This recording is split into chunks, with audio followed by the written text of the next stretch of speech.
Subcommittee will come to order. And Mr. Secretary, it is fabulous to have you here. We welcome your testimony. And thank you for, again, appearing before us, Mr. Secretary, and thank you very much for your service to our country, both in uniform and out. Mr. Secretary, I appreciated our recent phone call about your visit to the FFA's Mike Monroney Aeronautical Center and the Will Rogers Airport in Oklahoma City a few weeks ago. I'm glad you were able to see firsthand some of the critical transportation assets that are in Oklahoma, and I look forward to discussing what more we can do in Oklahoma, given our unique geography, DOT facilities, and opportunities with other federal entities like the Department of Defense. And naturally, I'm even more anxious to see what we can do working together to improve our country's critical and complex transportation system. The Department of Transportation is requesting $27.9 billion in discretionary budget authority for fiscal year 2024. Coupled with the $36.8 billion in advanced appropriations and the nearly $80 billion in the Highway Trust Fund, DOT is seeking $145 billion in total resources. The Infrastructure Investment and Jobs Act included over $184 billion in advanced appropriations over a 5-year period. Let me be clear, these appropriations are under the jurisdiction of this committee. We will not be treating these large amounts of taxpayer dollars as if they are on autopilot. The funds will be subject to strong oversight as we consider the fiscal year 2024 appropriations.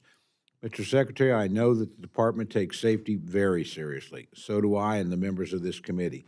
Safety will be among our top priorities, if not the top priority, as we carefully consider how to allocate resources. From rail car derailments to motor vehicle traffic fatalities to airline close calls, there's no shortage of safety concerns. Even as we work to rein in excessive spending, I want to work with my colleagues to provide the appropriate level of support to DOT programs that ensure the safety of our skies, roads, and railroads. This issue has a nationwide impact, whether it's in tribal, rural, or urban areas, and our concerns are common. I also want to work with you, Mr. Secretary, to find ways to meet the unique transportation needs of tribal and rural America. Nearly 70% of America's road miles are in rural areas, and about 145,000 miles of roads pass through tribal lands. These communities face notable challenges and have difficult needs, or different needs from urban areas. Additionally, these communities too often do not have the resources they need to compete for funding in competitive discretionary programs at DOT. which were dramatically increased by the IIJA. We need to make sure that the programs under your leadership effectively serve the tax-paying public. That includes common sense regulatory reform to reduce burdens on state and local and tribal governments. It also means that we need to continue looking at ways to eliminate waste, fraud, and abuse across all programs under the jurisdiction of the subcommittee.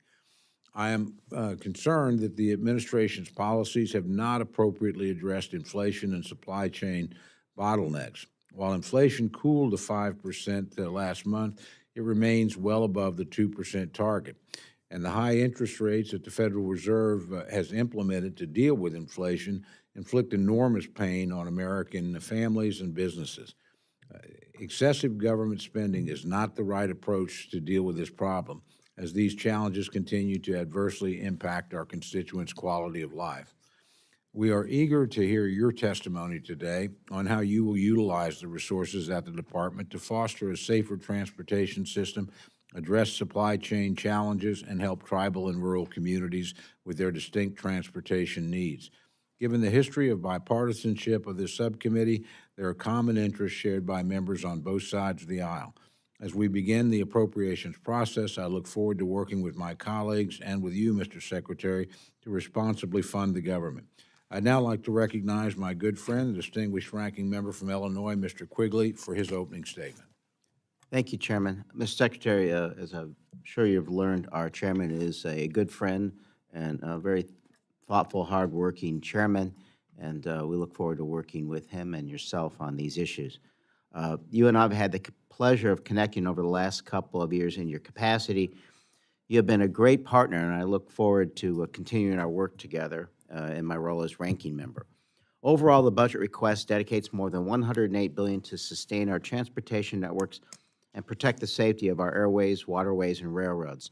This investment includes hiring 1,800 additional air traffic controllers, nearly $3 billion to expand bus and rapid transit to help everyday Americans travel to work, school, and health appointments, and $4.8 billion to prevent collisions, improve worker safety, and perform signal and track upgrades on our rail systems. There was a derailment again in Chicago last night, top of our minds. These investments will ensure that whether it rolls, floats, or flies, our transportation does so safely and efficiently. Now the enactment of the 2022 Bipartisan Infrastructure and Investment Act makes great strides to advance safety and modernization of the nation's modes of transportation. The IIJA included more than $660 billion over 5 years to accelerate improvements to ports, roads, bridges, airports, and rail lines, making safety, resiliency, and mobility improvements possible in this decade. Funds in IIJA prioritize lengthy and costly capital backlogs that propel the sophistication of America's transportation networks. Due to their size and scale, these projects are not meant to be fully funded through this subcommittee's annual appropriations bill, which is why IIJA was so desperately needed. What the annual spending bill can do is provide the steady investment our nation needs to move beyond a state of good repair for our transit networks and ensure these networks are safe, resilient, and efficient. In essence, it gets us closer to closing the funding gap, leverages other public and private resources, and helps put shovels in the ground. This is a responsibility of our subcommittee that we must meet annually. Every single program dollar must be supported by federal staff. Having the necessary resources, workforce pipeline, and information technology is critical to the success of not only IIJA, but the annual appropriated funding provided by the subcommittee. Revisiting the emergence of these needs each year is critical. Mr. Secretary, what you have put forward builds on the progress we have made in fiscal year 2023. This work takes time, diligence, foresight, and great leadership. While I believe every accident is preventable, you continue to rise to the occasion to ask for and deploy timely resources and reasonable solutions when emergencies and catastrophes arise. I look forward to working with the chairman and you, Mr. Secretary, in getting to a budget agreement that does not reverse or harm the progress we have made. I want to ensure that DOT has the support necessary to meet its mission to advance the world's leading transportation system in the most safe, equitable, and sustainable way. We look forward to your testimony, sir. Thank you very much. We have the great privilege of having my good friend and old working partner on Labor H, the ranking member of the full committee, Gentlelady from Connecticut, Ms. Delores, recognized for her opening statement. Thank you so much, Mr. Chairman, and I might just say it's wonderful to be with you on the dais, and it won't be a secret to anyone, but I do miss working with you on the committee, but it's a delight to be here with you and with Ranking Member Quigley this morning. And Mr. Secretary, thank you for being with us today. You know, you know this, and we all know this on this committee, that our transportation infrastructure is central to the health and well-being of all of our communities. It connects everyone in urban, suburban, rural areas to their jobs, schools, grocery stores, and the care that they depend on. And the work that your department and this subcommittee do ensures every American has access to reliable, safe, and efficient transportation. As you will testify, and I quote, our transportation system is at a turning point. Because together with Congress over the past 2 years, you have done so much to repair our transportation infrastructure, but progress must continue. In the 2023 government funding package, this committee made robust investments in the safety and the durability of our transportation. We invested in airports, highways, transit, passenger rail, and port systems. We included $3.6 billion to ensure safe air travel and for vehicle and highway safety programs. We cut emissions, improved resiliency, and addressed inequities while creating and sustaining tens of thousands of jobs. We fought the climate crisis and generated economic opportunities for working and middle-class families. And we made strong investments in our districts through community projects. We included an overwhelming majority of requests from Democrats and Republicans through the Department of Transportation, a total of 773 projects. These projects meet the urgent needs of so many of our constituents. To build on this success, the President's request for DOT includes $27.8 billion in discretionary funding to create a safer, more equitable, and a more modern transportation system. If I can just touch on just a few of the programs important to my community in Connecticut.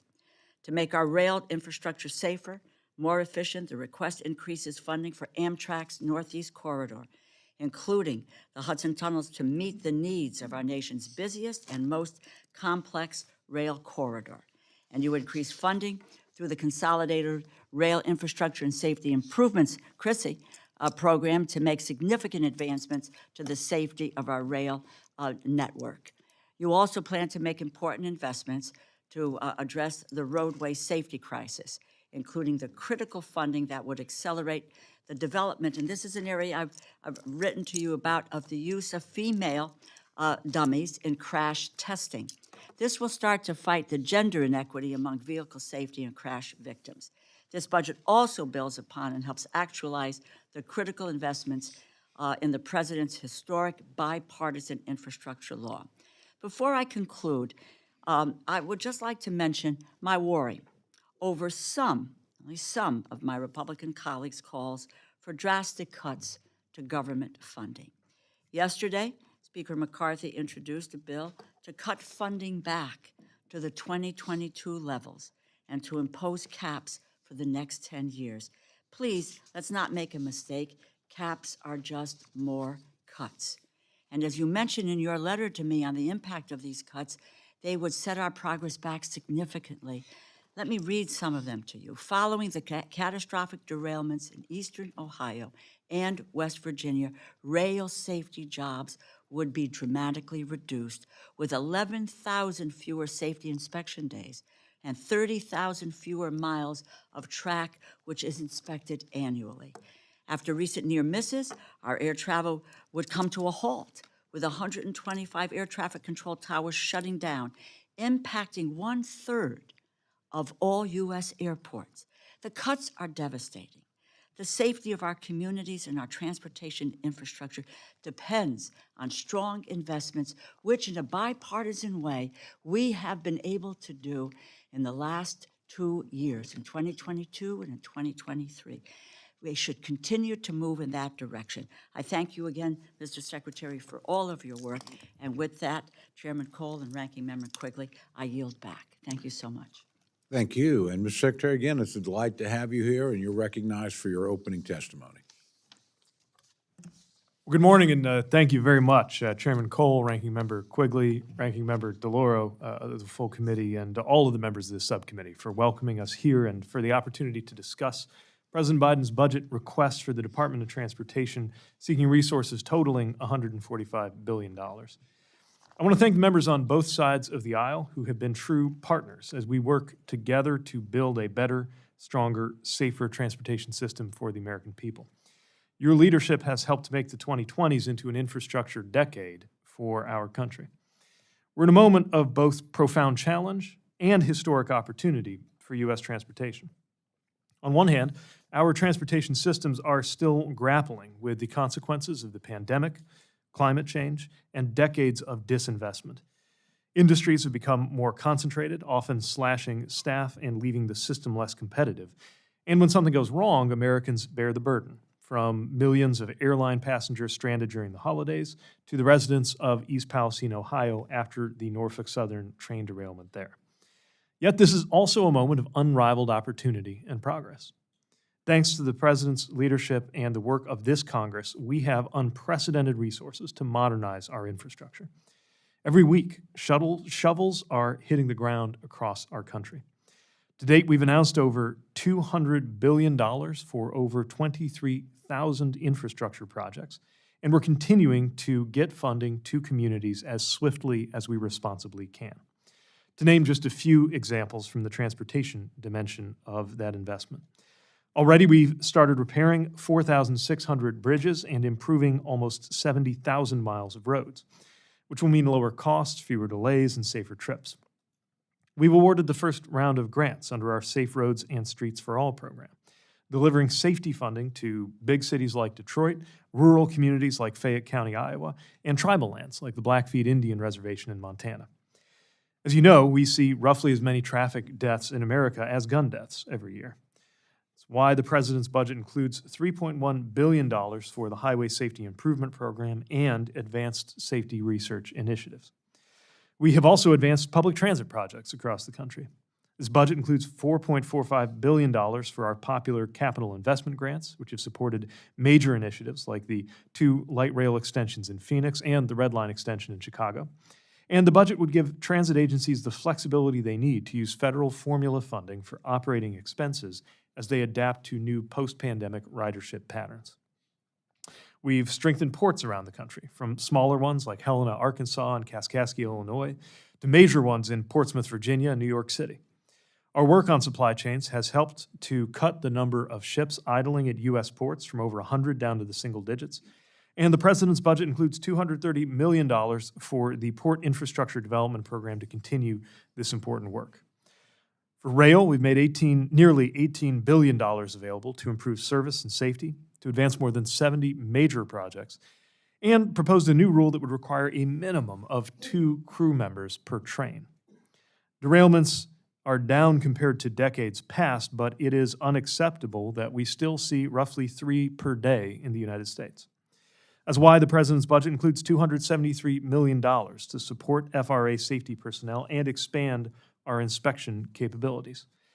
I've been heartened by the recent surge of bipartisan support for rail safety, and we are eager to work with anyone who is serious about this subject. That's why we strongly support the Railway Safety Act and hope that all of those leaders who have spoken out on this issue will join us in supporting that work. Aside from funding good projects, we're also using our regulatory authorities to protect the traveling public. In aviation, we're getting airlines to honor the tickets they sell and compensate passengers fairly when there are issues. The cancellation rate has stayed well below 2% so far this year, compared to over 5% in January 2022, but there's still much more work to do. It's part of why the President's budget includes $24.8 billion, which will help to hire new air traffic controllers, improve airports, and modernize critical systems. In short, there's a great deal of work underway and a great deal yet to be done. Our transportation system is at a turning point.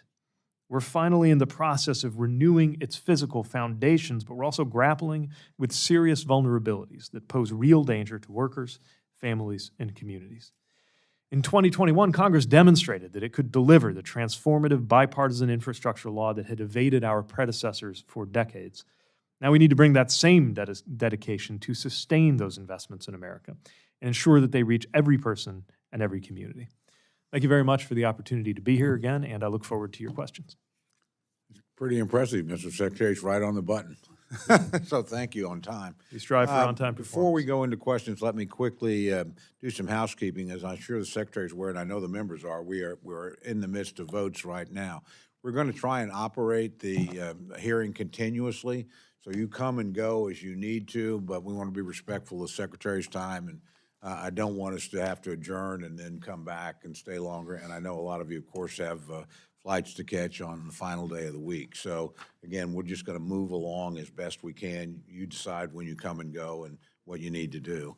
And let's accommodate the Secretary so he can get out here on time as well. Mr. Secretary, let me begin. And one of the things that all appropriators, regardless of party and any other opinions they have, hate are continuing resolutions.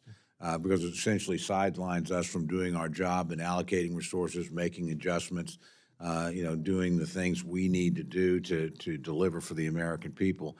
I know this causes a lot of problems for you as well. So I'd like you just to educate the committee as to what the consequences of a continuing resolution would be for the Department of Transportation. Well, thank you for the question. We certainly share that bipartisan view. A full year continuing resolution would have a number of negative impacts on our department's ability to do our work. I'll highlight a few.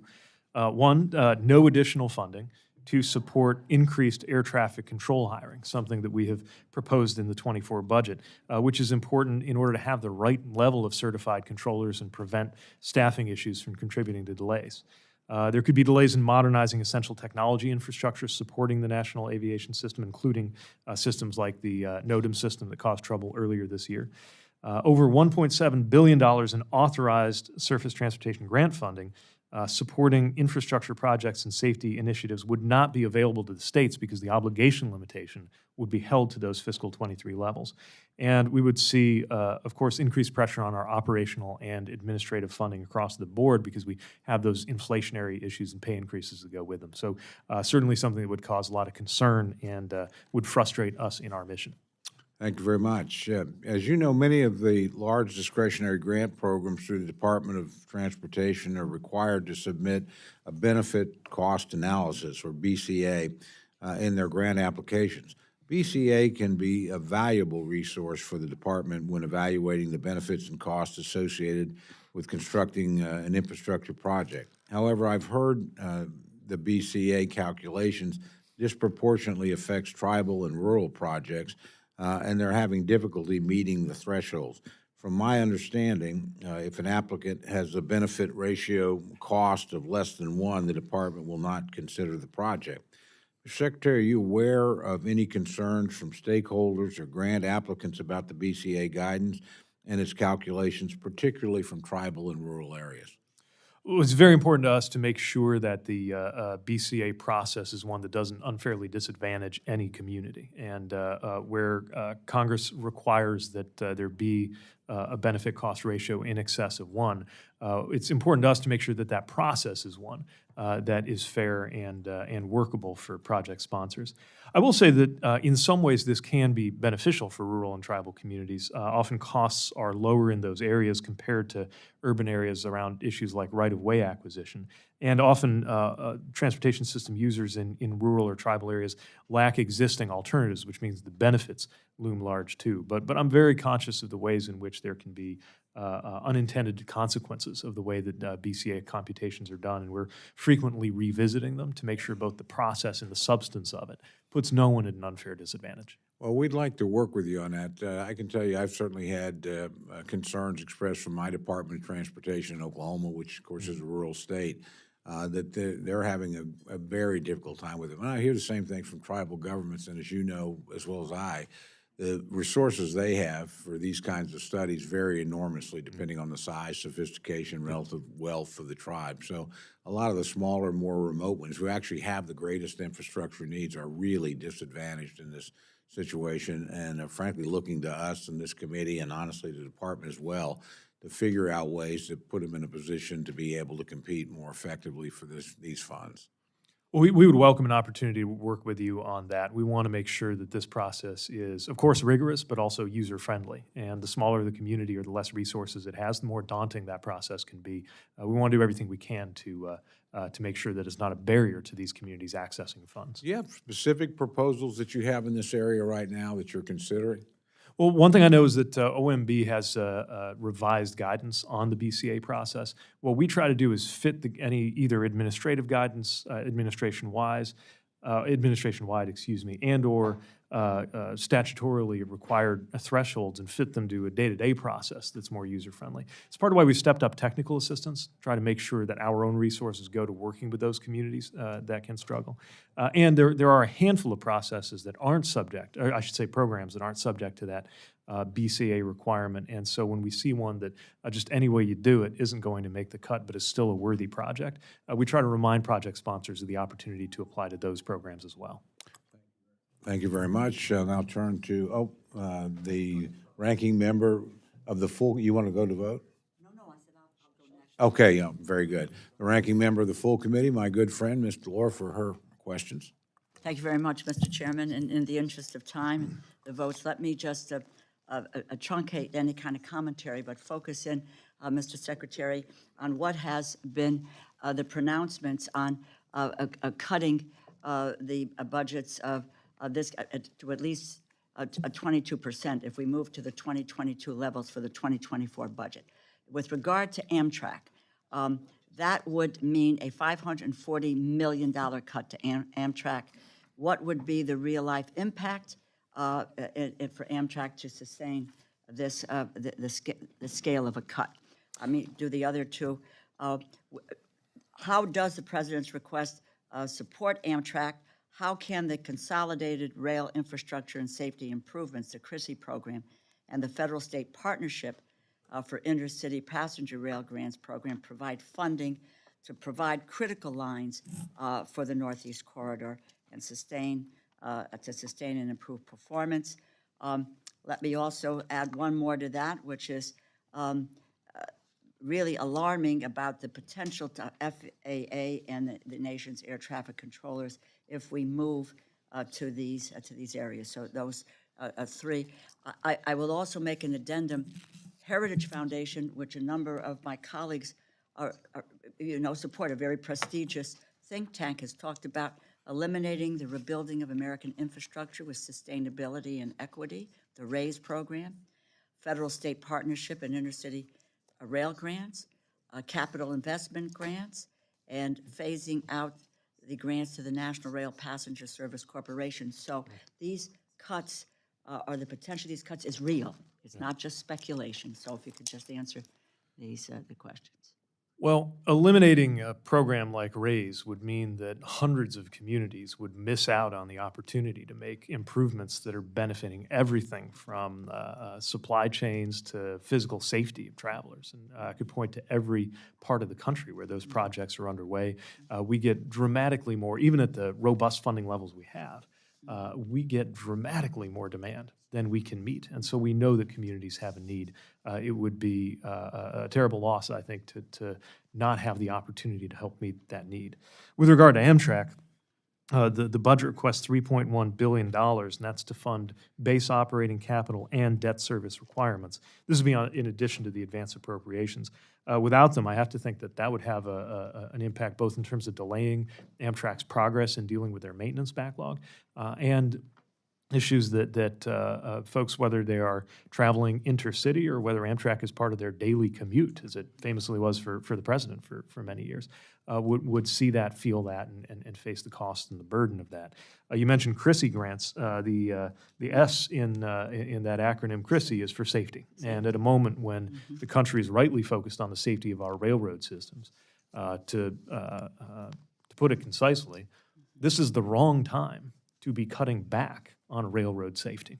And that's important whether we're talking about CRISI as a program or whether we're talking about the effects that the proposed cuts would have on the ability of the Federal Rail Administration to conduct the inspections that are such an important part of how they keep our railroads safe.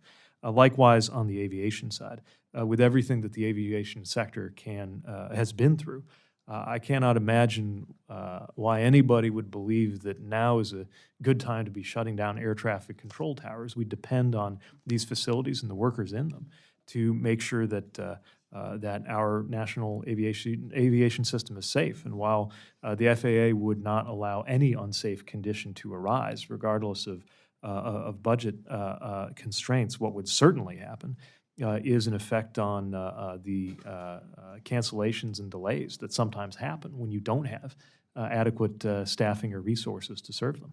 I appreciate the commentary, Mr. Secretary, and I would just say, I think sometimes it's often easy to say we are going to cut 22%.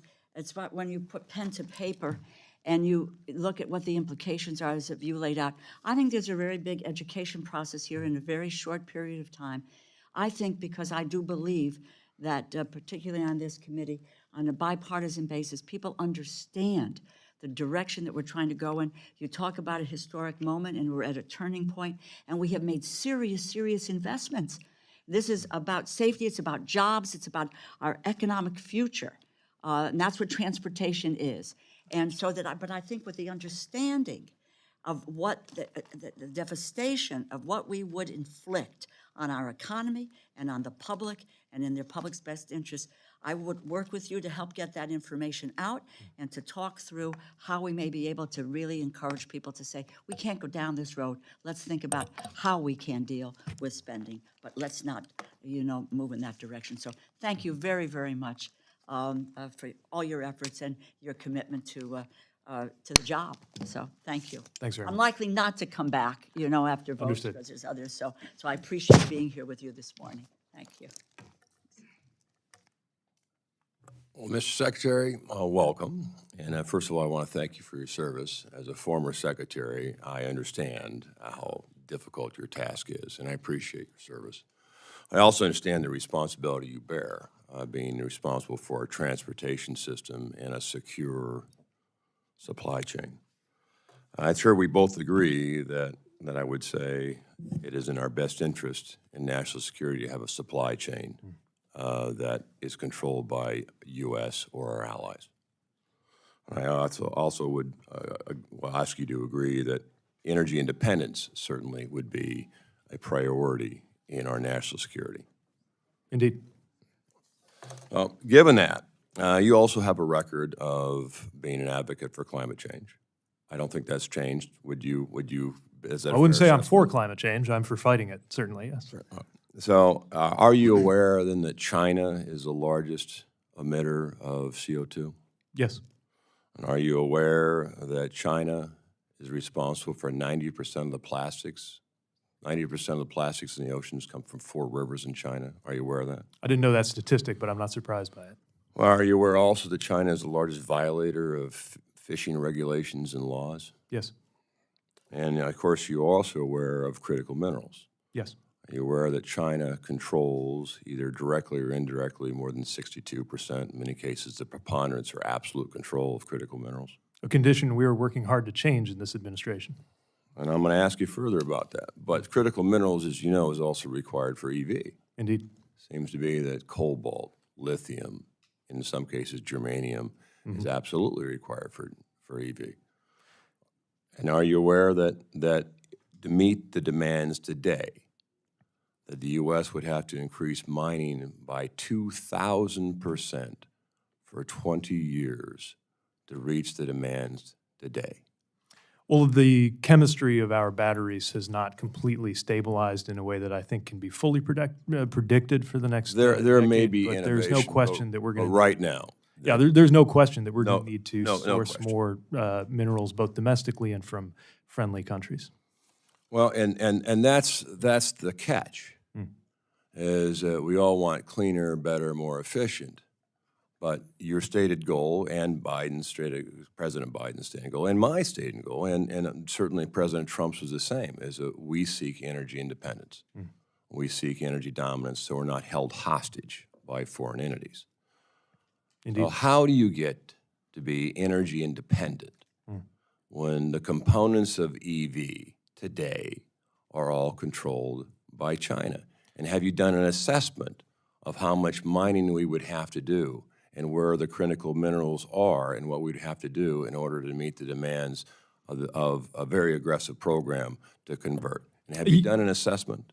Yes, thanks for the question. While some of the finer points related to extraction are probably better answered by my colleagues at the Department of the Interior, our Joint Office of Energy and Transportation, which is jointly run by both us and the And what Department does of the Energy, assessment say since you've completed it? Well, what that work is doing is identifying different points, not just in the raw material extraction itself, but also in the refining, where we see that if we were to But have you identified where our sticking points is? Or where, Right, so and a lot how, of the- how yeah. to get there in 10 years? Because it seems like on the supply chain, if China controls it today, and we're putting moratorium on mines in Minnesota that have the largest nickel deposit in critical minerals, and we're not moving forward on securing the supply chain, but we're moving forward on solar cells.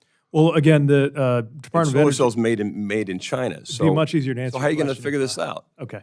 So part of what you're describing is the motivation behind the investments that the Department of Energy has been leading in enhancing U.S. Well, domestic. I agree. There's effort, but have you identified source? Because there's a difference between practical, real, and fiction. Well, So I know how are that you going to the- be independent if China produces the very components that make up EV? This is exactly why we're doing the work to produce them here in the United States. I And wish you could- what are we doing on cobalt? How much cobalt are we producing in this country? The next 10 years, what do we need? And how are we going? I'm a military guy. I love plans. Great. You know I do.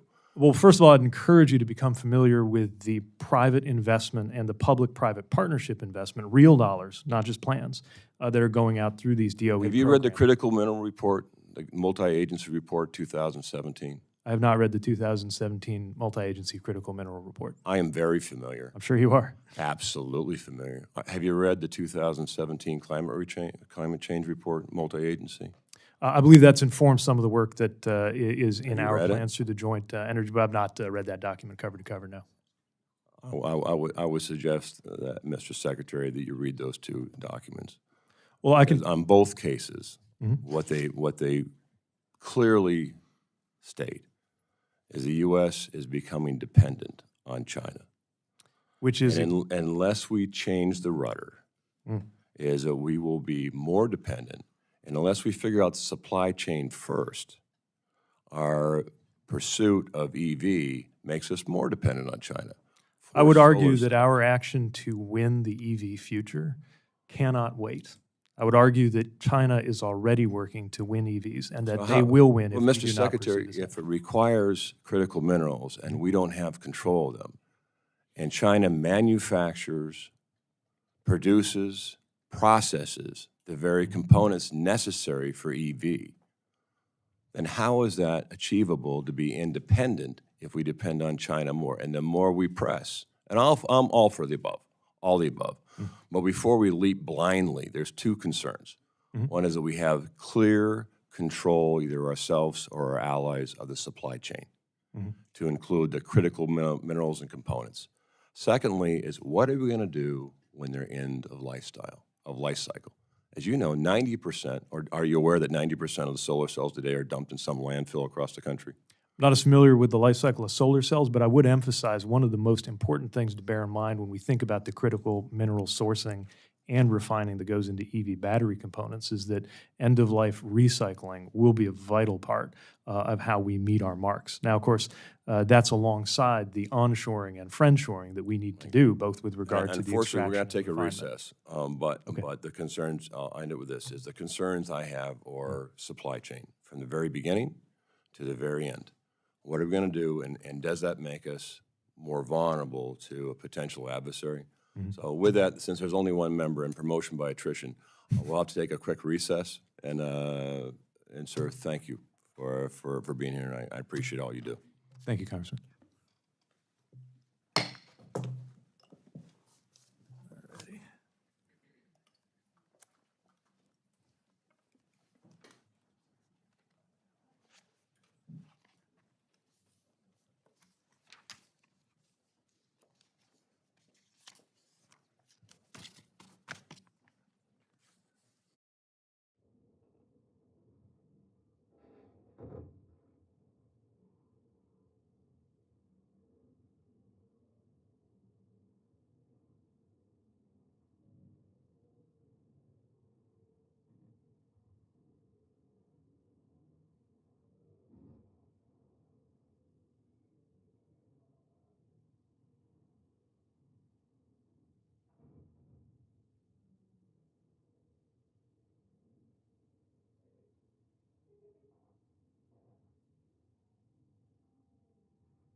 You look like her sister. Okay, cool. Cool. Okay. I'm trying. It's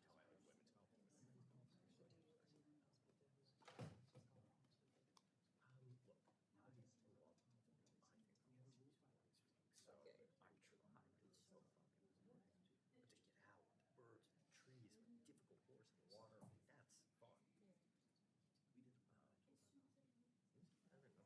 I don't know. I make time for it.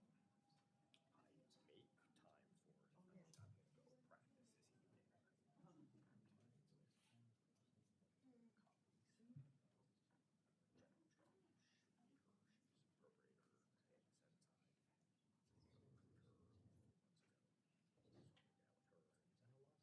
I get out with her.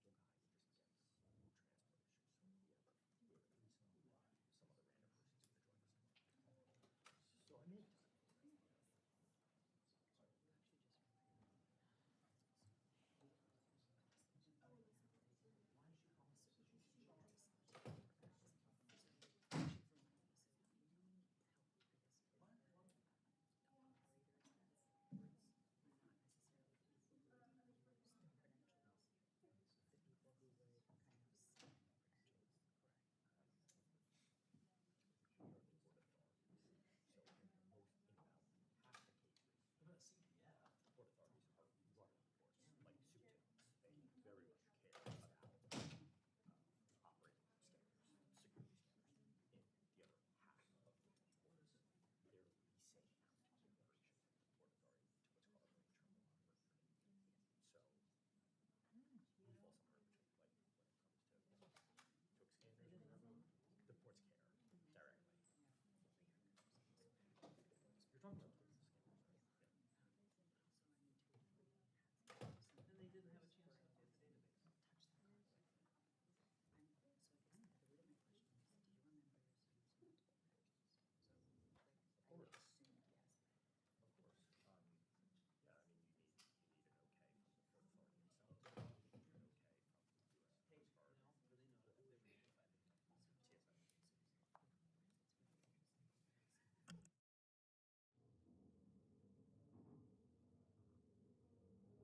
have some other random person's gonna join us. So I made time. Port authorities are running ports like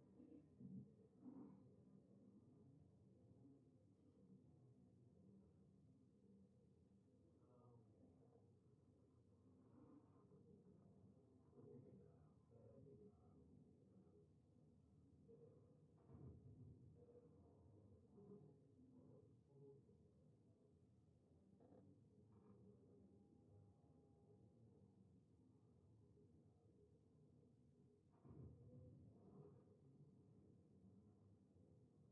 of my question is, do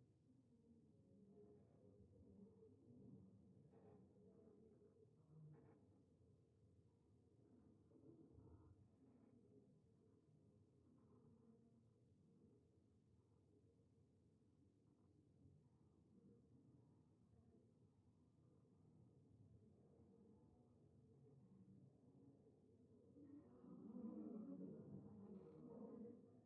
remember some multiple corrections?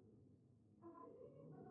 Of course. Yeah, I mean, you need an okay from the Port Authority themselves. You need an okay from the U.S. Coast Guard. No, but they know, they were notified. TSA.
The committee is reconvened. Mr. Secretary, again, thank you for your indulgence and your patience as we work through getting members to the floor. Sorry we couldn't keep it going as continuously as we hoped we would, but at least we limited the disruption.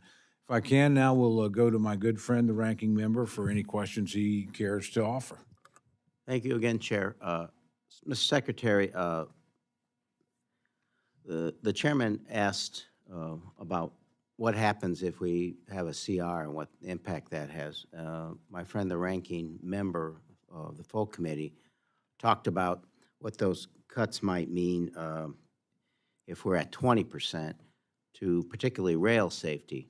I guess what's left is, if we're at 20%, what does that do to how you prioritize system safety beyond just rail and what it means to transportation as a whole?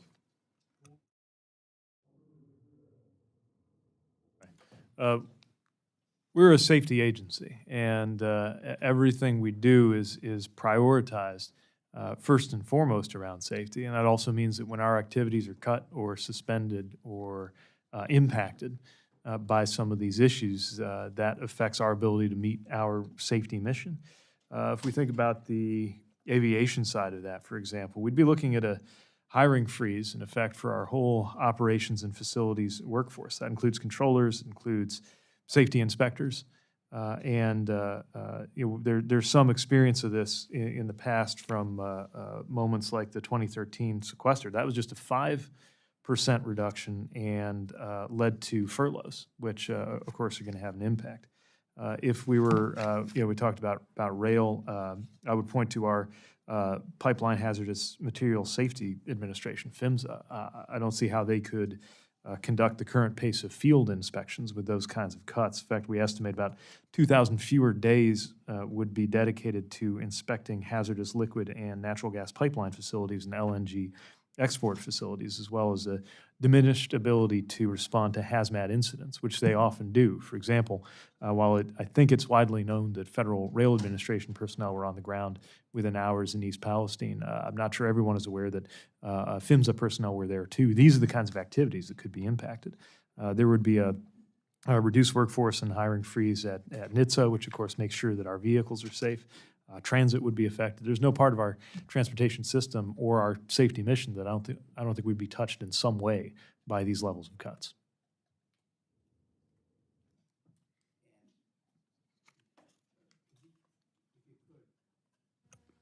Delve a little deeper on PHMSA and just what resources are necessary, and forget the issue of cuts.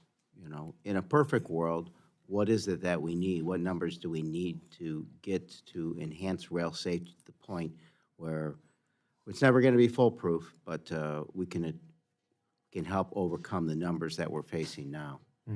Well, for PHMSA, we're requesting $387.3 million and 690 positions, and that is spread across pipeline safety, hazardous material safety, emergency preparedness grants, and that's another area I would say comes into play often when you have incidents like what happened in East Palestine, because we found that many of the first responders who were involved in that response had been trained thanks to federally funded PHMSA programming. And then, of course, you have the FRA side of the house, which is seeking funding that would allow FRA to continue to expand and develop its safety programs. Since arriving, this administration established a process of doing detailed safety audits on individual railroads to check for compliance issues. And that kind of proactive work is something we would love to be able to do more of, even within the authorities we have. Provided we have appropriate staffing. Then, as I mentioned in my testimony, of course, we're also interested in further authorities that might come by way of the bipartisan dialogue right now about rail safety legislation. And where are rail partners at with this, with what their responsibilities are and what they still need to do?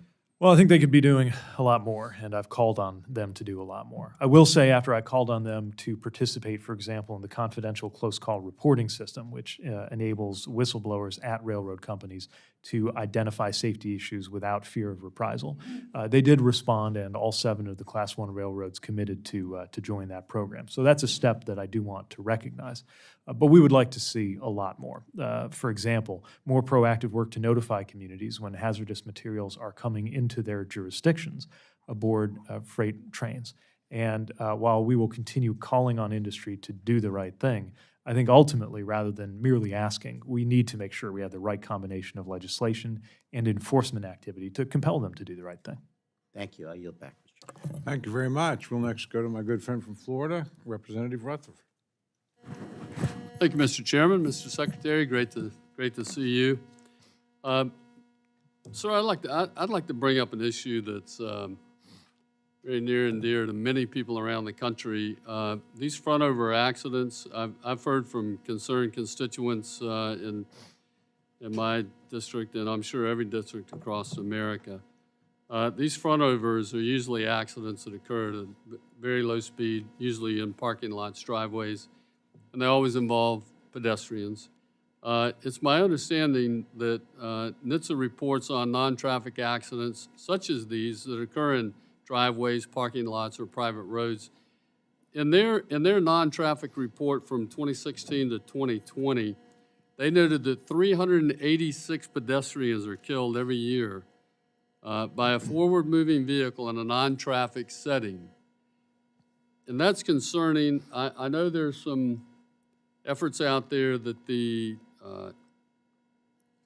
vehicle manufacturers can take. Is the Department of Transportation working with the auto industry at all on technology that could reduce the occurrence of these front overs?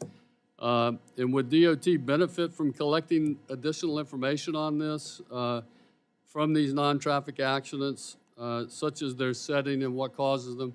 You know, you see some of these new trucks, they set so high, small child sitting in front of that vehicle, they get in from the back, the driver gets in from the back, doesn't see the child, runs right over them. Can you talk a little bit about that? Yes, and thanks for the chance to address this safety concern. It's something that is mounting, especially as the typical privately owned vehicle gets larger across America. We need to make sure that each passing year our vehicles are safer than they used to be. I would point to two lines of effort that I think are responsive to the concern you're raising.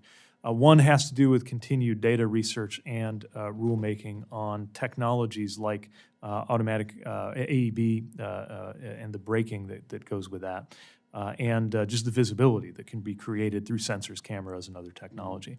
Often they first arrive in the fleet as relatively new and sometimes even untested technology, but quickly can be demonstrated to be something that's got such life-saving potential that it ought to be made a requirement so that whether you have access to it doesn't depend on whether you can afford that particular bell or whistle because it's standard. The second thing I would point to is a shift in how we're thinking about the new car assessment program. Traditionally, it was confined to the safety of the occupants. And of course, we're very concerned about the safety of the occupants of a vehicle. That's why seatbelts, airbags, and a whole lot more is evaluated. We've reached the point where we also need to be paying attention to how the design of a vehicle has implications for the safety of those who are outside of it. And that's something that you will see more of, I think, in the years to come as NHTSA develops its next steps for the NCAP program. All right. Thank you very much. And I'll be interested in following that. Having worked the backups before we had the backup cameras, remember that? I want to bring up the issue of Buy America. I'm hearing from many of my constituents back home, if they're applying for the grants, the infrastructure grants from the Infrastructure Investment and Jobs Act, the challenge that they have, look, everybody wants to spend our hard-earned tax dollars and their money on American-made. But some of these regulations, I understand that there's lack of clarity surrounding the implementation of the Buy America requirements, causing a lot of confusion among state departments of transportation, local governments, and contractors. I've also heard that these new expanded Buy America standards could actually stall our infrastructure development because a lot of the materials that we need, like aggregates, concrete, asphalt, can't meet, the American resources can't meet those requirements. What is DOT doing to provide information to the various stakeholders, first of all? And just as important, can you assure the subcommittee that the implementation of the Buy America requirements will be done in a way that does not increase project cost and on top of the inflation-related costs that we're already seeing, and does not result in these projects being delayed? Because you know how quickly we need to get them to fruition.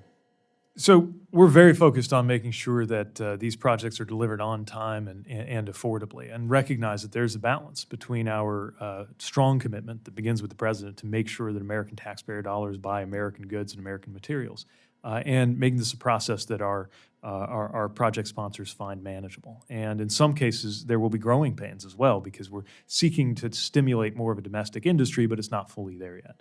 Our intention is to be as transparent and clear as possible about this guidance. So my hope is that the new Q&A information that Federal Highways put out a few weeks ago, as well as a further push on communication, will be responsive to some of the concerns that you're mentioning. But this is certainly something we hear about as we talk with state DOTs. And without watering down our commitment to Buy America, we do want to make sure that this is as user-friendly a process as we can make it for our project sponsors, and that there's a common sense factor applied as well. Thank you, sir. Mr. Chairman, I see my time is up. I yield back. Thank you very much. I recognize my good friend from California, Mr. Aguilar, for questions. Thank you, Mr. Chairman. Good to see you again, Mr. Secretary. You've consistently highlighted the need to combat transportation-related emissions, including those related to transit and buses. This is demonstrated in the President's budget request, which includes $1.1 billion for low and no emission vehicle programs to help transit agencies modernize their fleets.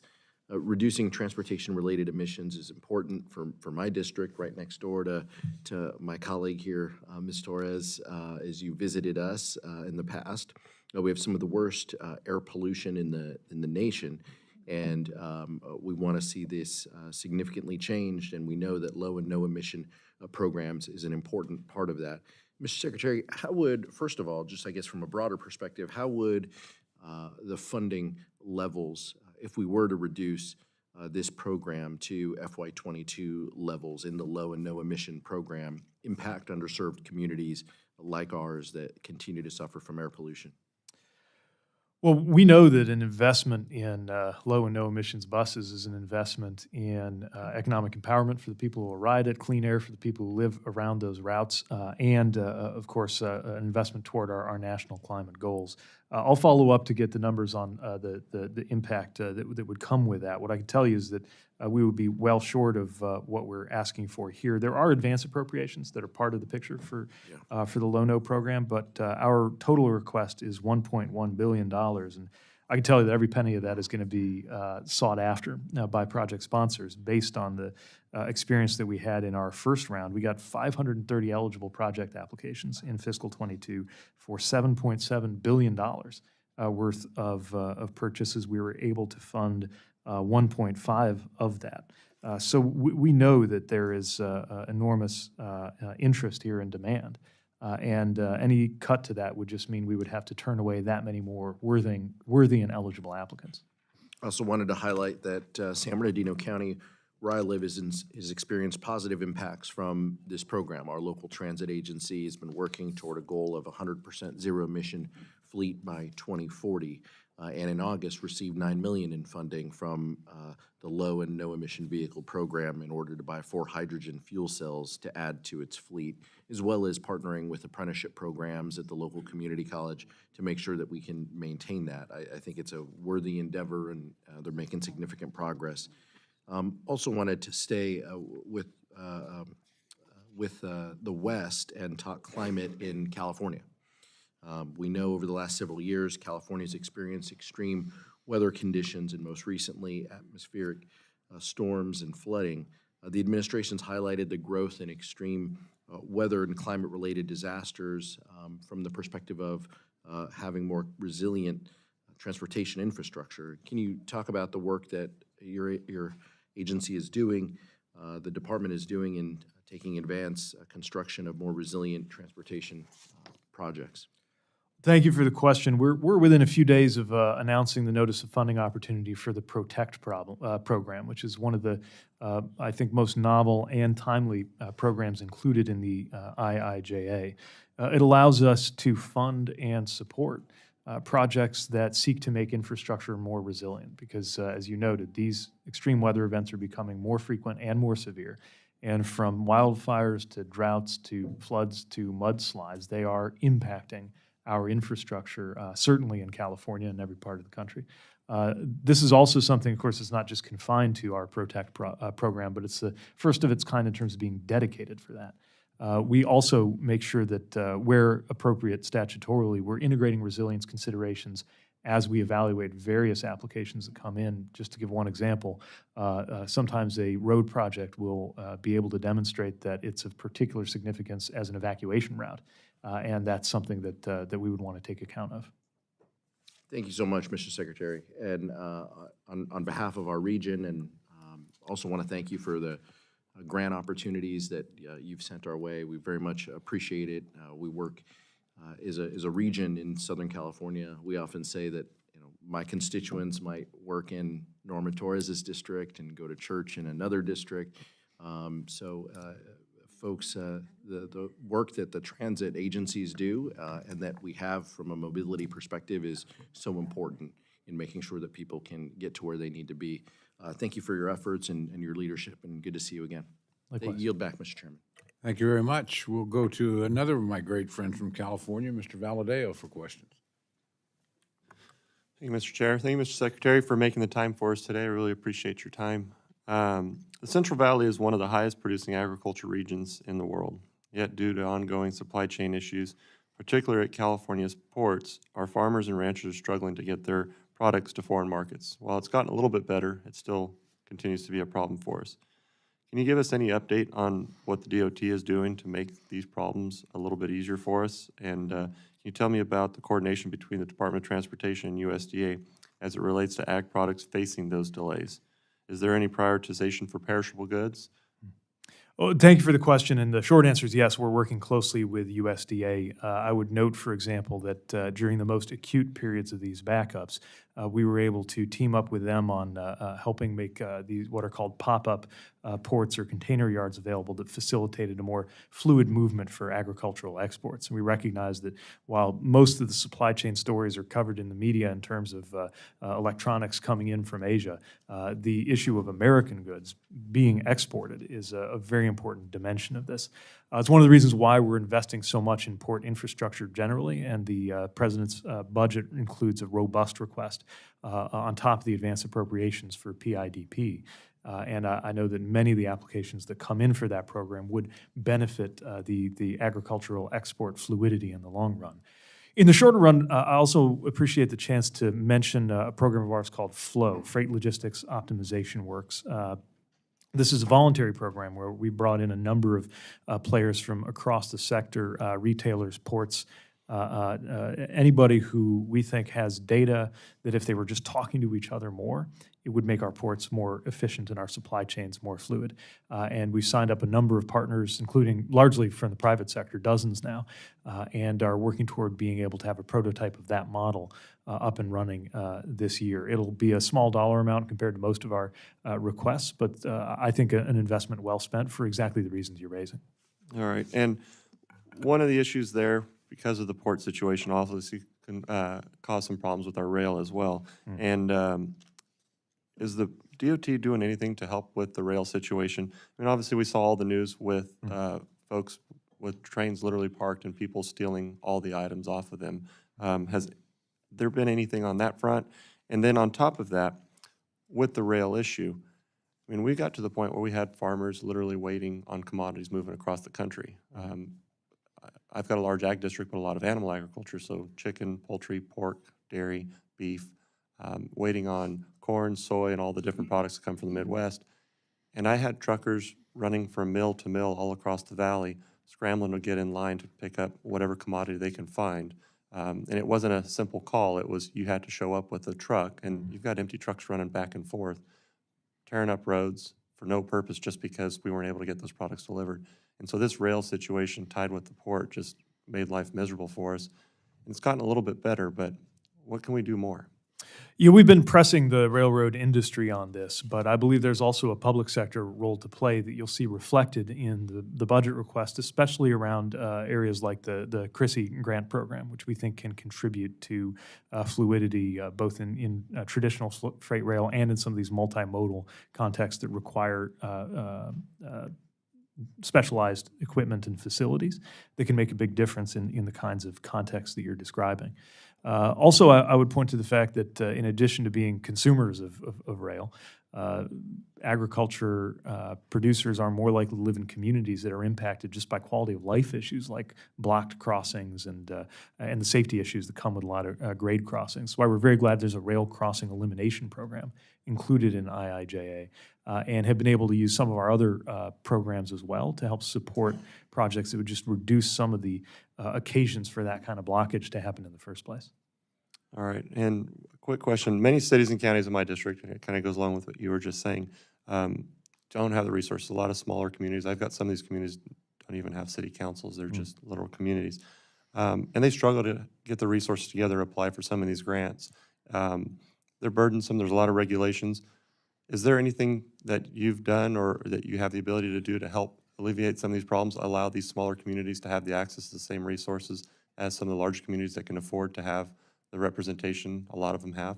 Thank you. It's something we think about a lot. We're trying to make sure that our processes are simpler and more straightforward so that you don't have to be a community big enough to have a full-time federal relations person on staff to be able to successfully apply for and win in our programs. And I would point to the proportions of rural projects that we've been able to fund, I think, as evidence of progress here, but I believe there's more that we can do too. Couple areas just briefly to mention. One, something as simple as reducing the page count of our notice of funding opportunities, just having it done with fewer words and fewer pages, I think is emblematic of our effort to make sure that the process is easier to navigate. We're also doing more hands-on technical assistance to help guide communities that maybe haven't been through this experience in the first place through these processes so that they're less opaque, less convoluted, and so those communities are more likely to succeed. Our Routes Council, chaired by the Deputy Secretary, is specifically focused on this, but we're also trying to just work it into the day-to-day work of our various programs. All right, thank you, Chairman. Thank you very much. I just want to gently remind my colleagues, try not to give the Secretary a question with 10 seconds left, so we can move quickly through and all members can ask their questions. With that, I recognize my good friend, Ms. Watson-Coleman from New Jersey. Thank you, Mr. Chairman. Good to see you, sir, and thank you so much for visiting our Mercer Trenton Airport. It was a pleasure hosting you, and I know that you got to see exactly what I've been talking to you about an airport that provides services to so many people, not only in 12th Congressional District, my district, even in the state of Pennsylvania and in other counties across the state of New Jersey. I appreciate the fact that you not only saw the desperate need for a new terminal, a new fire station, a new traffic control tower to accommodate the growing demand, but in order for the airport to achieve these goals, they will need help from the federal government in the form of grants and formula funding. Yet my airport is an example of the many more small and mid-sized airports across the country that are too in need of federal assistance. And I was hoping to ask what would happen to airports like the one in my district if federal funding was set back to the 2022 levels for operations, for infrastructure grants to the airports, for the airport terminal program, sir, and for the grants and aids for airports. I know that's a bit much for one question. Well, I'll do my best to answer can it all in handle it. one go, though, and appreciate the question because I think it's important to make clear that there would be a real impact here. The Airport Improvement Program formula funds and the allocations of the airport infrastructure grants are based on the employment data for the last full calendar year. So if that's frozen in place, or if the calendar year 22 employments were abnormally low, which is true for a lot of airports, and I think may be the case for Trenton Mercer, which sees a lot of growth in the future but wouldn't be able to book it if they're frozen into that prior level. The consequences that you'd see a reduction both in the entitlements and the allocations. Now, there is a best of three provision in the statute for the 22 and 23 allocations, so it tries to do more of a rolling average, but that would expire after fiscal year 23 as well, unless there were an extension. And so that would both for that AIG and AIP programming potentially have a very real impact. The better news, I guess, would be that the airport terminal program is a competitive discretionary grant program that doesn't have that same connection to the employment data, but those other sources of funding would very much potentially be impacted. Mm-hmm. And our tower program, I mean, you were able to see the site challenge that we had in our control tower. Yes, and so many towers would be impacted by the kinds of cuts that are being described here. And unfortunately, it would often be at the smaller airports that the cuts would be felt most severely. So we're really happy to be in what we consider to be the post-pandemic period, and hopefully people get to enjoy vacations and things of that nature. And in my airport, we go to places we like to go on vacation, sunny Florida being one of them. Mr. Secretary, in February, DOT announced the first round investments for the new Reconnecting Communities pilot program, another really exciting and important program. A total of $185 million in grants were awarded to 45 projects across the country to help reconnect these communities that are cut off from opportunity and burdened by past transportation infrastructure decisions. We were able to show you, at least through a presentation, what that Route 29 looks like in terms of cutting Trenton off from its a great resource of the water. I know that several communities in my district are excited to this program, including some in the 12th district, and are working to apply for future opportunities. For FY24, the request comes at $100 million, with $100 million in advance appropriations provided by the bipartisan infrastructure law. And I was hoping if you would share some of the projects that are being funded, why they are being chosen, what impact there will be, and what would happen if that funding were cut as well. One thing that's been striking in this first of its kind program is the level of demand. In our first year, we got tons of applications in which reflected both construction goals and planning projects to just get communities through that first stage. We had a round of announcements, including, I believe, one in the state of New Jersey, one in New York state that I was able to visit, Buffalo, where they seek to cap the Kensington Express that really is something of a gash through a very important part of the community that community members have been hoping for decades to be able to do something about. There's another example in Florida where an interchange really has had a negative impact on the community but can be addressed and will be now thanks to this funding. There are places in every part of the country, it's not one region, north, south, east, west, where you do have these pieces of infrastructure that have served to divide rather than connect. And I can tell you that there is more than enough demand for all of the funding we're seeking and then some. Cutting it, I think, would leave a lot of communities disappointed. Thank you very much. I yield back, sir. Thank you, madam. We'll now go to my good friend from Virginia, Mr. Klein. Thank you, Mr. Chairman. Thank you, Mr. Secretary, for being here. I know you're working to address the supply chain challenges that are confronting our nation following the pandemic. A lot of those as impacted by aging or limited infrastructure. Our highways, our interstate highway system in particular, needs upgrading, updating. I represent the Shenandoah Valley of Virginia, Virginia 6, which stretches from the Roanoke Valley up to Shenandoah Valley and has Interstate 81, which runs along it. I-81 runs from I-40 down to Tennessee to the Canadian border in upstate New York, as you know. But it is the economic backbone of Western Virginia, and it runs over 300 miles in both Virginia 6 and Virginia 9 and Southwest Virginia. It is not just a transportation corridor for goods and services from points south, Mexico, and otherwise to points north, New York and New England, but it's also a major corridor for local farmers, for families, for small businesses. It really is truly the backbone of the valley. For many years, we have all agreed on both sides of the aisle, along with my colleague from Northern Virginia, Congresswoman Wexton, and also Senators Warner and Kane, that I-81 does need a third lane. And it was built originally for 15% trucking capacity, but often operates with 30, maybe upwards of 50, depending on the time of day, trucking capacity or percentage of trucks. It's the most dangerous highway in Virginia with over 2,000 crashes and millions of hours of delays yearly. So the Commonwealth has adopted a corridor improvement plan, but the timeline is challenging. And so I would just ask that as you consider resources and allocating those resources nationally to address the supply chain issues, congestion issues, that you look at the bottleneck that's being created by I-81 in the valley only being 2 lanes, and hopefully there are opportunities within the department to make the interstate safer and run more efficiently.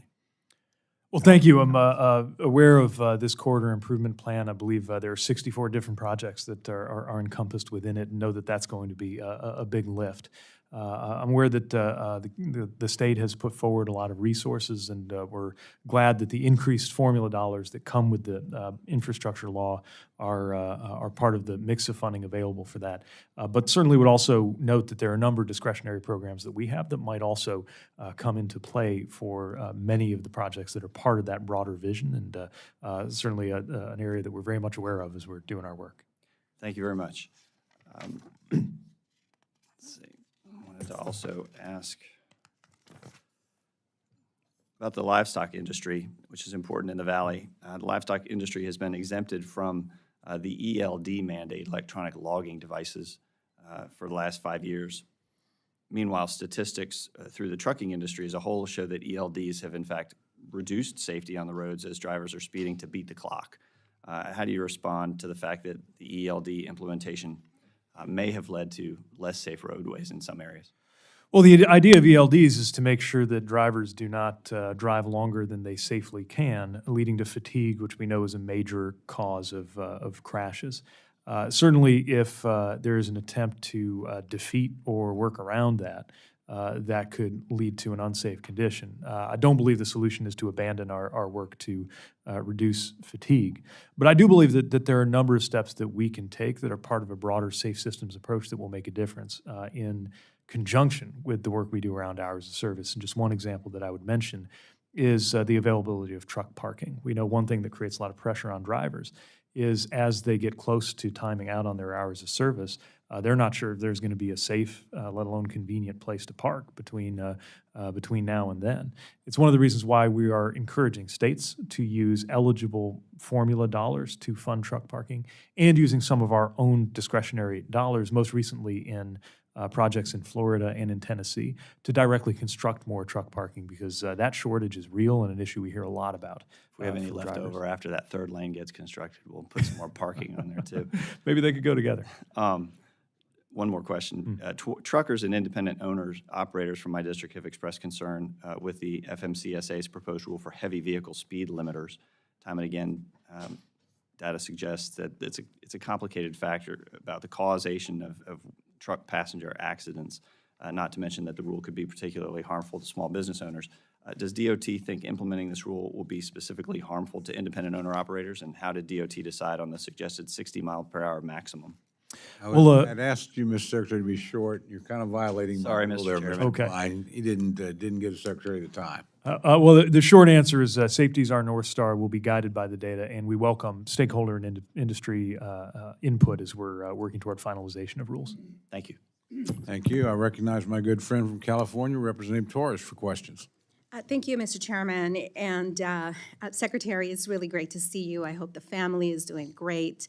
On behalf of my constituents, I want to thank you and your staff for all of the assistance that you have provided, that they have provided to the Inland Empire, the district that I represent, in the short time that you have been the Secretary of Transportation. Thank you for the RACE grant. You came out last September and saw the challenges that we have in our district. You know, if we want to talk about the Inland Empire, it really encompasses my colleague, Representative Aguilar's district also. I represent the bulk of the freight corridor. We have one international airport where UPS has its second largest hub. We have three smaller executive airports, for lack of a better word. And we have three major freeways where trucks, compete and dominate on most days.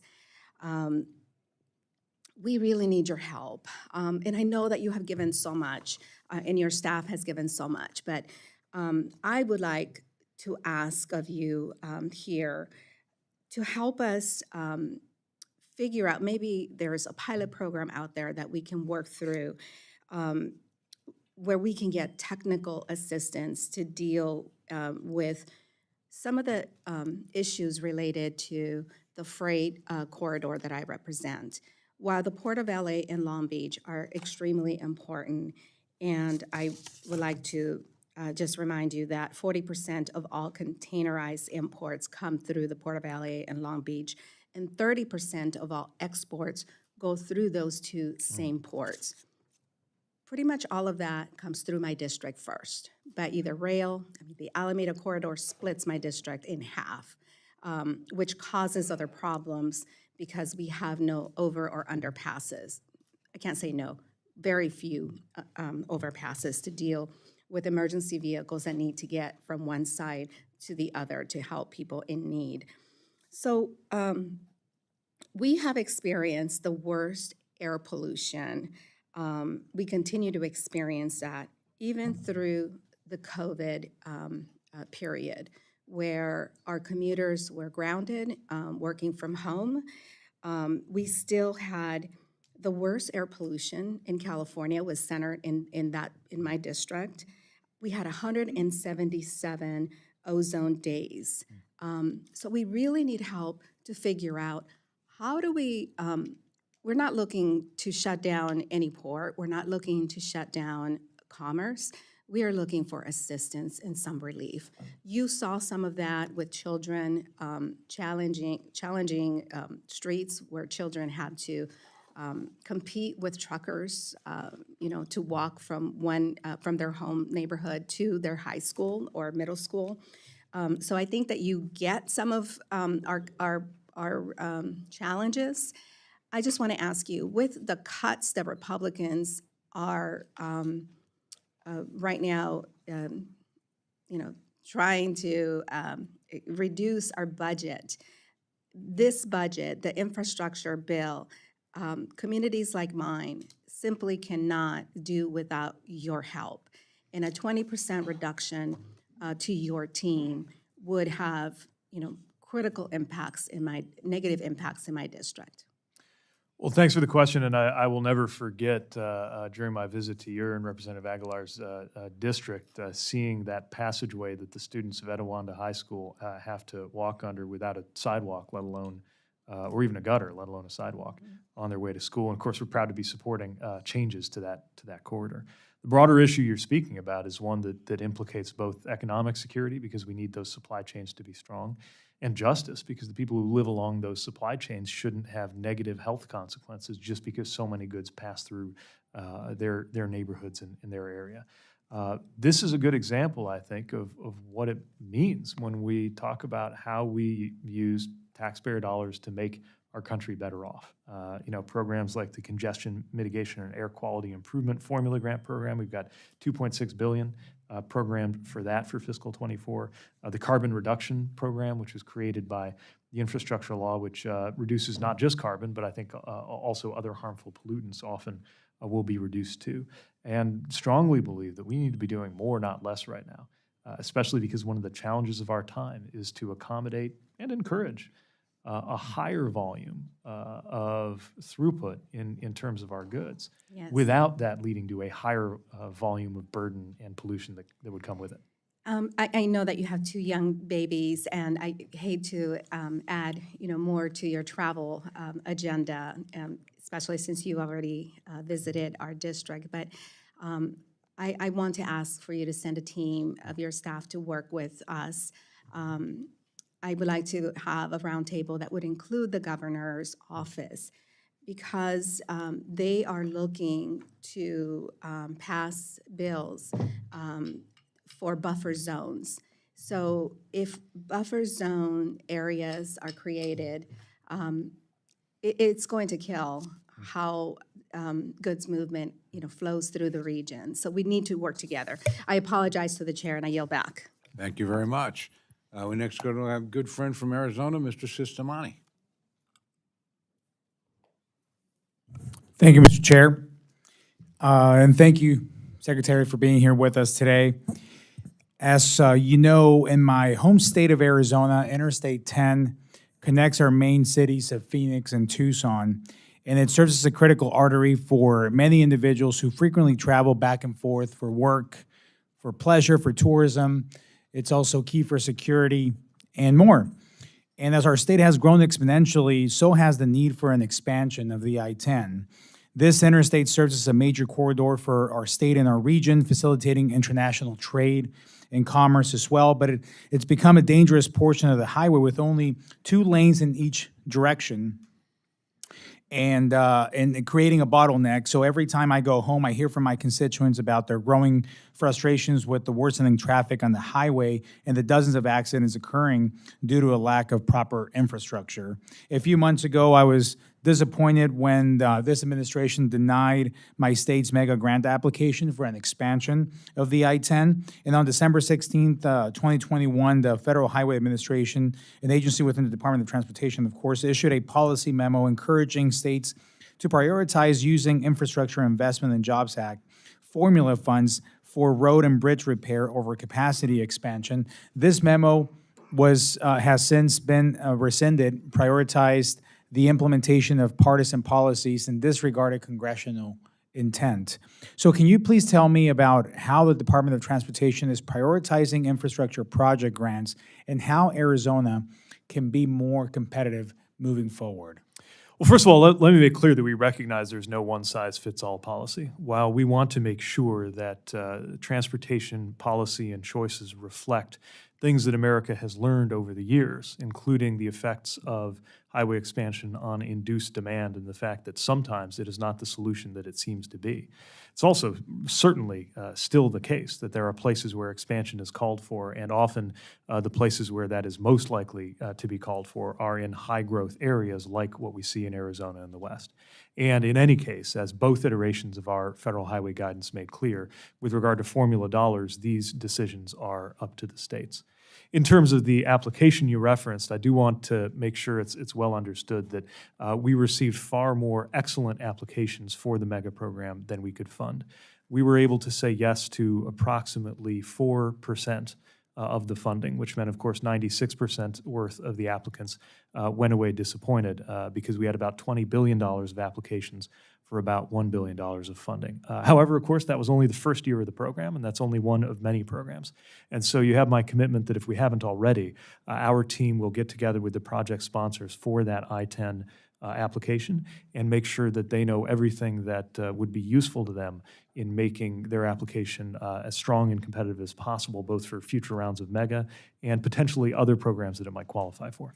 I do have one more question, but before that, I want to just say that looking at the fiscal year 23 grants, it seems that most of the projects that you're referring to that receive the mega grants incorporate bicycle, pedestrian, or transit infrastructure. So I just want to ensure that DOT isn't letting a political agenda prevent states like mine from receiving much-needed grants. So to my question, according to your budget, DOT expects to pay about $70 million for rent and utilities in fiscal year 2024, in addition to expenses for maintenance and repairs of its headquarters. Given your current telework policy and the 20% office vacancy rate in DC, I have concerns that this world-class space is not being utilized by 5,000 DOT headquarters staff. What is your headquarters building current capacity rate, and how does that compare to what it was before the pandemic? So without having the numbers off the top of my head, it is certainly the case that there are fewer people in the building any given day than there were pre-pandemic. And while I would note that the majority of our workers across US DOT are in work environments from truck inspection facilities to air traffic control settings where remote work is not an option, for the office jobs, telework has become an important dimension of how they work. And while I think we still have not seen the final version of what the new normal will be like for office work in general and for federal office work in particular, I believe it is likely that there will be substantial taxpayer savings from right-sizing our office footprint to reflect some of the gains in efficiency that might come from more flexible patterns, things like reservation systems for spaces. And there's a modest but meaningful part of our budget request, about $6 million for things like procuring a system to manage that and digitally mapping our spaces so that if we're not just going back to the way things were in 2019, we're seeing taxpayer savings along the way from more efficient use of the space we do have. Well, thank you. I have more on this, but I'll save it for round two. I don't want to get in trouble with the chairman. I'm already sitting in the in the unique spot down here. I don't want to get into more trouble. Mr. Chair, I yield back. We can find more unique spots if we need to. But, you're I'm okay with this one. I'm gentleman's happy. very wise. Happy to very be wise. here. With that, let me go to my friend from New York, Mr. Espaillat. Thank you, Mr. Chairman, Ranking Member.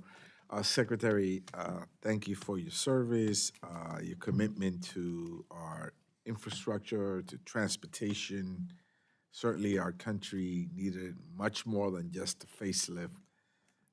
It needed a major investment, and the Bipartisan Infrastructure and Jobs Act provided $1.2 trillion to do just that. And last time such a big investment was made was back in 1956.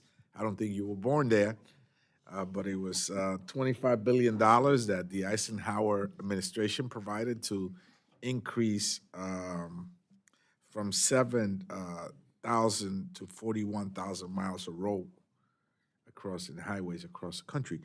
But this does so much more. I mean, this is really a major investment, and I think it's going to be a phenomenal job producer and motivator for our economy. And I also want to thank you for your budget, which includes $2.9 billion for capital investment. And in there, there's an important project, Mr. Chairman, in my district, which is the Second Avenue subway. We could build a subway still in our country, and that will address many needs in a transportation desert and will connect East Harlem and Harlem to the rest of the world.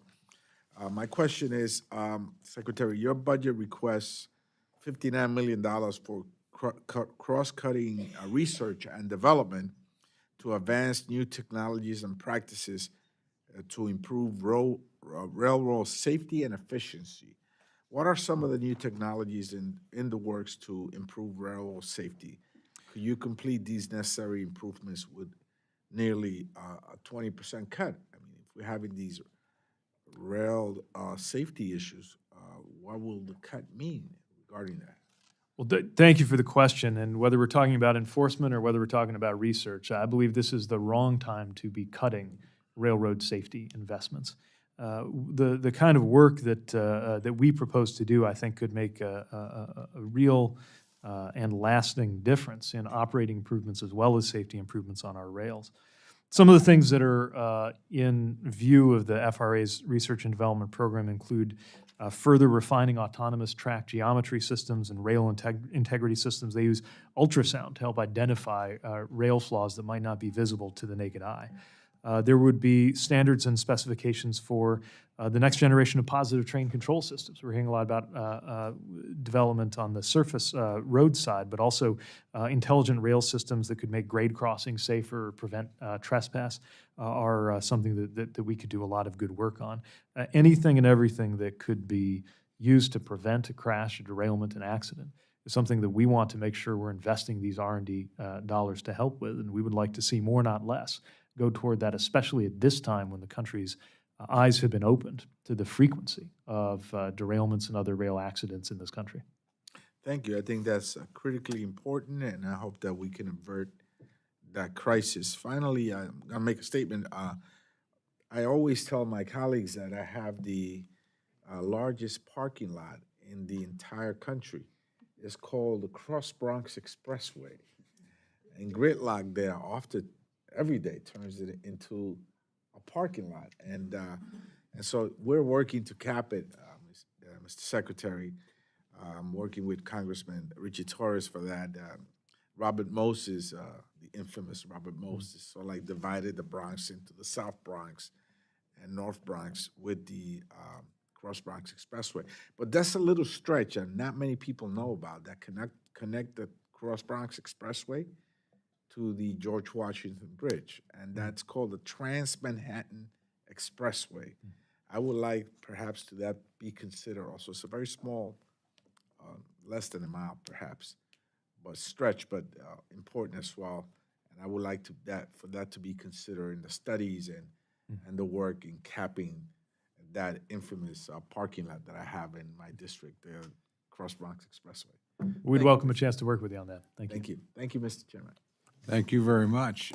Just as a housekeeping matter, I want to advise the members, we're going to make sure everybody gets a first question, so we have 2 more members to go, but we will bring the hearing to a close just for time consideration out of respect for the secretary, and I know a lot of us have travel needs as well. So only 2 more questions, and then final statements by the ranking member and myself. With that, I recognize my very good friend from Arkansas, Mr. Womack, for questions. Thank you, Mr. Chairman, and prayers for the Cole, Oklahoma region, devastated by a tornado last night. Mr. Secretary, I too want to kind of put my name on the same question that came up earlier about the discretionary grant applications and the tremendous cost. Small communities that just don't have the resources that bigger communities have. Just in no response necessary, but just hear it from us. We have the same concerns that was voiced earlier. As much as $170,000 or hundreds of man-hours engaged in outside consulting firms to be able to demonstrate qualification for these projects, and we want the department to be aware of that. I have an FTA, Federal Transit Administration issue, requesting the ability to use urbanized area formula and additional fixed highway trust funds for large transit agency operating expense shortfalls. Essentially requesting the ability to use federal funds to cover ridership shortfalls. And we know that this happened during the pandemic, but now coming out of the pandemic, we need to get away from the pandemic mindset, as I call it. Even as the president acknowledges that the public health emergency is over, according to the American Public Transportation Association, subway and commuter rail ridership was 62% of pre-pandemic levels in Q4 of 2022. And I don't think anybody with a straight face can project that ridership is going to reach pre-pandemic levels. And don't take it from me, but in November of last year, heads of 15 of the largest transit agencies sent a letter to you acknowledging that ridership would not return to pre-pandemic levels. So this begs the question, will this temporary assistance become another federal entitlement? Congress didn't intend urbanized area formula funds to be used for operating expenses.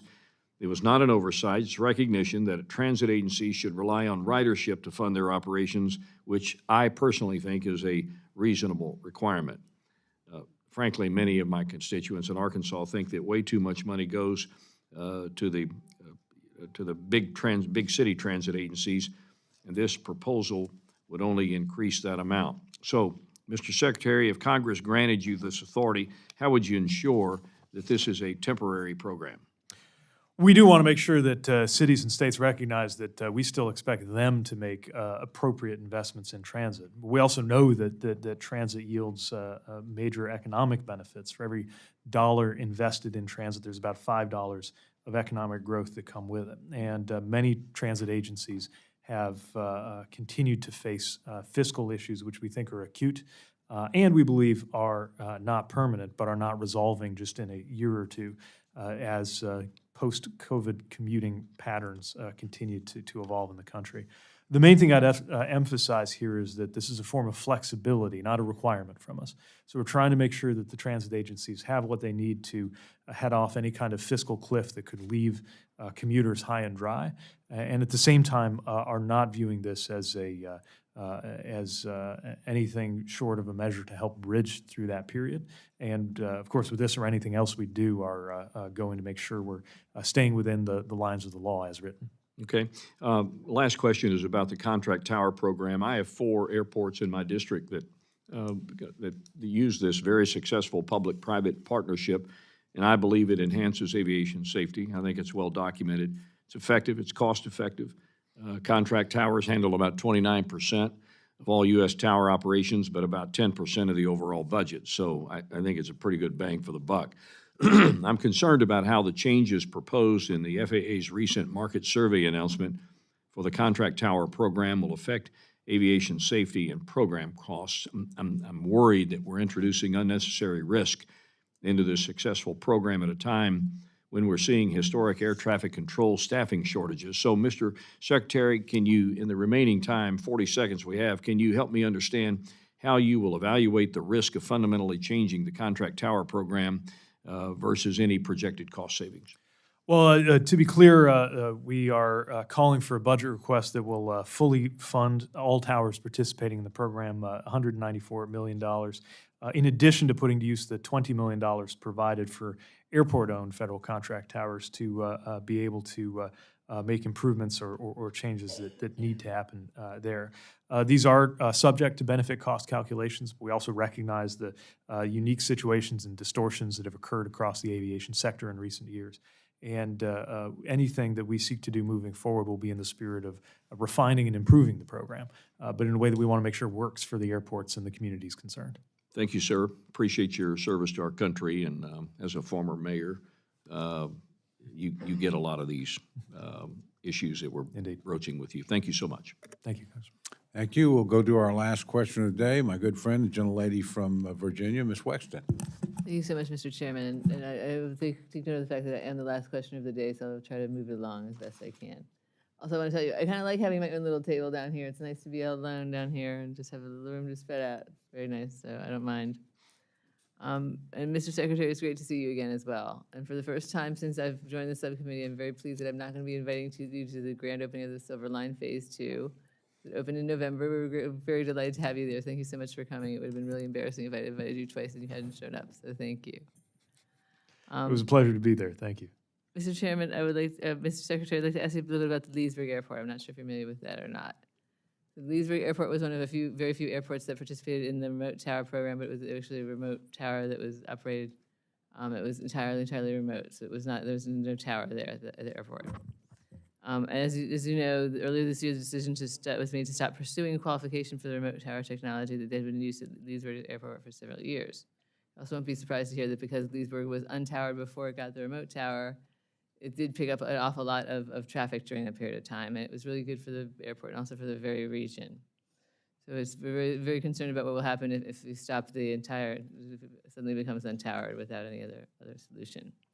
I appreciate FAA's, and understand that Leesburg and FAA are having productive talks about the path forward, and we don't have the safety risks that would come from making it stop altogether. So I appreciate that they're working together to come up with a contract tower program in 2020, construction of a physical tower.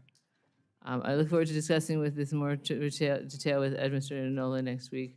I want to ask you now, can we count on the commitment of the department to assure us of the continuity of air traffic control services beyond FY23 at Leesburg Executive Airport as it transitions from a remote tower to a more permanent solution? Well, thank you. I know that FAA has been closely coordinating with the city and the airport when it comes to the importance of making sure that safe operations continue. As you noted, and my understanding is the same, that there is a plan to build a brick and mortar physical tower, and Leesburg has been accepted into the federal contract tower program. My understanding is there's a discussion right now about how it might be possible to use a mobile tower as an interim solution to maintain those separation services. And you have my commitment that we'll continue to be in good dialogue and work with the city and the airport to find solutions that are going to maintain safety and support operations there. Thank you very much, Mr. Secretary. Glad to hear that. And it's still going to be nicer than the tower at Manassas Airport. But we'll talk about that next time before us. Union Station, I would like to talk to you a little bit about that. As you know, we're doing a lot of real expansion work in Virginia. One of several key projects which will unlock the rail network is the Union Station expansion project. It's over a century old and unfortunately desperately needs safety, security, and accessibility improvements. Union Station is right here. It's very close to the Capitol. It serves a lot of the folks here in the area. A lot of folks take the metro station there to come into work every day. I'm concerned by the slow pace of progress made by DOT and FRA on the implementation of the project. It's been nearly a decade since the environmental review of this project began. Over 2 years since FRA released the environmental impact statement. Union Station is the only station in the country owned by DOT. You know that, right? I believe so, yes. Yeah, and it's a beautiful station. It needs some facelift. The federal government has a responsibility to ensure that Union Station is maintained and is expanded to meet the needs of the public. Do you agree that the completion of this project is of significant importance to both the regional and national interests? Union Station is certainly a very important facility, both for commuters and for intracity travel. And we're pleased to see that there is effective leadership with the newly organized Union Station Development Corporation, and what- certainly what's- agree what's that their steps- what's success is steps- Can you important. tell us what steps the department is taking to ensure that the record of decision will be completed within the calendar year? I'd have to check on the latest status of the environmental process, but certainly something that we're watching closely. I visited the site last year, and our deputy secretary was there recently. I think that in addition to the environmental process, it'll of course be necessary to identify appropriate sources for funds, and we've been in touch with the mayor and others about the visions for how to do that. Very good. Hopefully the record of decision will be completed by the end of the year. That I would have to get back to you on. Very good. And so you want to talk a little bit about the use of Merchant Marine Academy? I've had the pleasure of recommending of nominating five students there. And it's a great school. It's one of the service academies that is kind of a little best kept secret among them. If people can get out of the Merchant Marine Academy, they can join the Navy, they can join the Merchant Marine, they can do basically, they can write their own ticket. But it made me very sad to see that the individuals from the 10th district who are attending there sent us pictures of what the facilities there look like. The conditions are well beyond what anybody would expect from an institution, let alone one of our nation's top 5 service academies. I'm sorry that these conditions would hinder our ability to attract a diverse pool of young men and women needed for our American military sea lift. And it's terrible conditions there. I think, have you ever visited Merchant Marine Academy? You had an opportunity to visit there? Yes, twice. And did you concur that it needs some love, some TLC? Yeah, like you, I share the view that it's one of the underappreciated gems of our transportation system. And yes, and I'll emphasize that our budget request includes a robust request for physical capital improvements because they're very much needed for student quality of life and for the durability of the facilities there. You're sure this work will be overseen by a final question? We're out of time. Sorry, thank you, Mr. Chairman. I'll yield back. I'll ask the question off the record. Thank you very much. I now go to my very good friend, the ranking member, Mr. Quigley, for any closing remarks he cares to make. Mr. Chairman, thank you for handling a complicated hearing during votes and getting everybody home on time. Mr. Secretary, earlier you were referencing Dickens, that this is indeed for transportation the best of times and the worst of times. Clearly, the problems and challenges are extraordinary, but the opportunities are great. The infrastructure bill is just part of that, but it is up to us to continue to move forward because those opportunities are essential to compete on a worldwide market and to keep our people safe. So thank you for taking on this job. As I referenced when you took it, to the spoils go the victor, but we're glad you're doing it. Thank you. Thanks very much. I thank my friend, Mr. Secretary. I want to join the ranking member. Thank you for being here today. Thank you for your testimony, which as usual was full and forthcoming and direct and very much appreciated.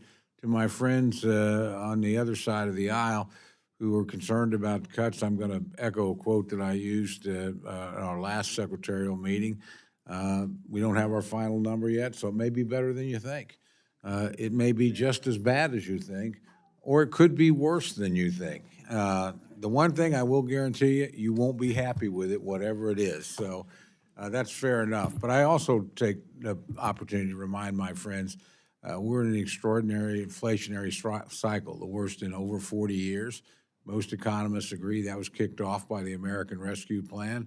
I would argue that the Inflation Reduction Act was probably the most misnamed piece of legislation in history because it was basically a climate change bill. You can be for it or against it, but it didn't help with inflation. It accelerated that problem. And we're dealing with that now, partly by restraining spending, but the Federal Reserve obviously is raising interest rates, which I know complicates your life, Mr. Secretary, but much more important to all of us. It complicates the life of every single American. Nothing tougher on families than inflation. And the lower your income, the worse problem it is for you. So that's the consequence, we think, of overspending, and we're going to do some things about that. But you also have my commitment. We're going to work with you, particularly in the safety areas. We share your concerns and appreciate your efforts in that regard. I don't know any politicians, Republican or Democrat, that don't like to build roads and don't think infrastructure is a worthy investment. So we're going to do as much as we can within the confines of the number we're finally given to work with you and your department, certainly to work with my friends on both sides of the aisle, all of whom have legitimate local concerns and all of whom care very deeply about the national transportation infrastructure and what we can do to make it better. So again, Mr. Secretary, thank you for your service. Thank you for being here. I look forward to working with you in the weeks and months ahead. And with that, the hearing's adjourned.